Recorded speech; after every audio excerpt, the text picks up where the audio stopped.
Okay. I have a quote from the Dua Lipa interview that you did. Oh, okay. It was great. It was fun. She's fantastic. I loved it. It was great. You had a quote that said about AI, if it can be used for nefarious things, we won't go down that road. Yeah. And at the time, I assumed that meant generative AI was off the table because of all the things that we'd seen about what it was potentially capable of or things that it might do. Has that changed? Is that something that was off the table and you figure now you've got the right tools or the right restrictions to make sure that all goes super well? How do you think about that? Generative AI was never off the table. Okay. It was always about pursuing it in a thoughtful kind of way.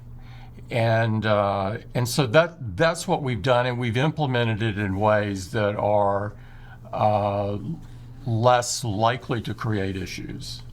How so? How so? Well, things that, if you think about the kinds of things that we talked about personal context, and we talked about privacy.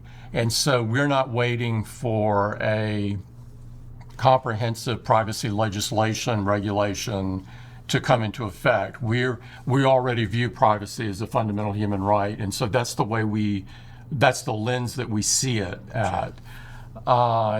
And given that we're doing those things, personal context and privacy, we wanted to integrate it at a deep level, so you're not having to think, oh, well, now I want to do something that uses intelligence.